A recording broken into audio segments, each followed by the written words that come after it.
Good morning every student. आज हमको जो पढ़ना है वो है समान पृष्ठ घनत्व की धन तथा ऋण आवेशित प्लेटों के बीच और बाहर वैद्युत क्षेत्र की तीव्रता। एक प्लेट धनावेशित है और दूसरी क्या है, ऋण आवेशित। तो उनके कारण से प्लेटों के बीच में और बाहर के बिंदुओं पर वैद्युत क्षेत्र कितना होता है। तो माना ये दो प्लेटें हैं ए और बी, ठीक है। जो क्या है, प्लेट ए पर जो है वो धनावेश है और प्लेट बी पर क्या है, ऋणावेश। इनके पृष्ठावेश घनत्व जो है वो हो गए प्लस सिग्मा और माइनस सिग्मा, ठीक है। अब पहले प्लेटों के बीच में जो है एक बिंदु है पी,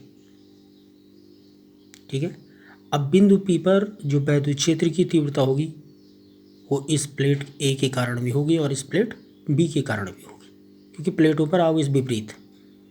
तो जब प्लेटों पर आवेश विपरीत होता है तो आवेश केवल उनके भीतरी पृष्ठों पर होता है, ठीक है। प्लेट पर जब क्या होगा, आवेश विपरीत होता है, तो आवेश विपरीत होने पर आवेश हमेशा कहाँ होता है, पृष्ठ के भीतर। तो इसलिए इस प्लेट ए के कारण बिंदु पी पर तीव्रता, अब बिंदु पी पर तीव्रता क्या होगी, E1। तो E1 बराबर हो जाएगा सिग्मा अपॉन 2 एप्सिलॉन नॉट। दिशा हो जाएगी ए से बी की ओर। इसी प्रकार से प्लेट बी के कारण पी पर E2 बराबर सिग्मा अपॉन 2 एप्सिलॉन नॉट। दिशा हो जाएगी ए से बी की ओर। चूँकि E1 और E2 आप देख रहे हैं कि ये दोनों एक ही दिशा में, ठीक है। तो जब दोनों एक ही दिशा में, इसलिए प्लेटों के भीतर किसी बिंदु P पर परिणामी जो तीव्रता हो गई उसका मान हो गया E बराबर E1 प्लस E2, तो बराबर sigma upon 2 epsilon not plus sigma upon 2 epsilon not. This equal to हो जाएगा सिग्मा अपॉन एप्सिलॉन नॉट, क्योंकि एलसीएम ले लेंगे हम, तो फिर सिग्मा अपॉन कितना बचेगा, एप्सिलॉन नॉट। इसलिए प्लेटों के भीतर वैद्युत क्षेत्र की तीव्रता सभी बिंदुओं पर क्या होती है, समान होती है तथा दिशा धन प्लेट से ऋण प्लेट की ओर होती है।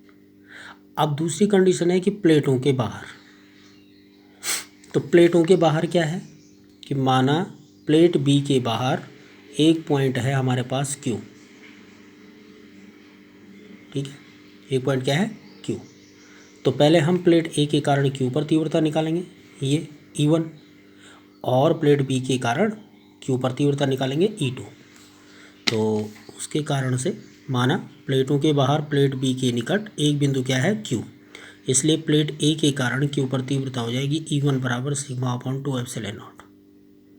दिशा हो जाएगी प्लेट बी से कहाँ, दूर, डायरेक्शंस।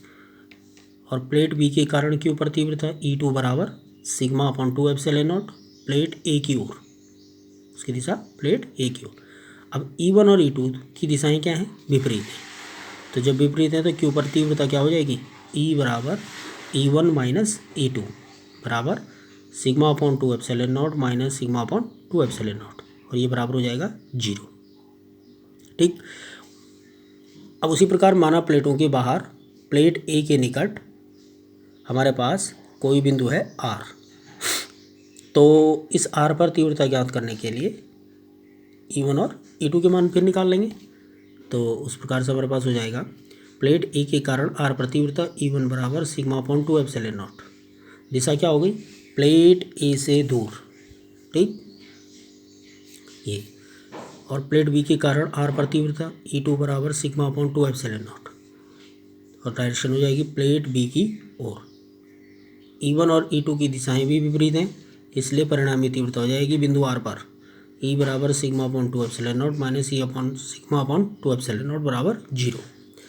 तो इस प्रकार समान पृष्ठ घनत्व विपरीत आवेशित प्लेटों के बाहर प्रत्येक बिंदु पर वैद्युत क्षेत्र कितना होता है, 0 होता है। समझ में आ गया। बाहर के जो भी बिंदु होंगे प्लेटों के, उन पर वैद्युत क्षेत्र का मान कितना होता है, 0 होता है। जैसे चालक है तो चालक के भीतर प्रत्येक बिंदु पर वैद्युत क्षेत्र क्या होता है, 0 होता है। तो विपरीत आवेशित जो भी प्लेटें होंगी उनके बाहर किसी भी बिंदु पर वैद्युत क्षेत्र का मान क्या होगा, 0 होगा, 0 होगा। जबकि प्लेटों के बीच में उसका मान कितना होता है, सिग्मा अपॉन एप्सिलॉन नॉट। ठीक है।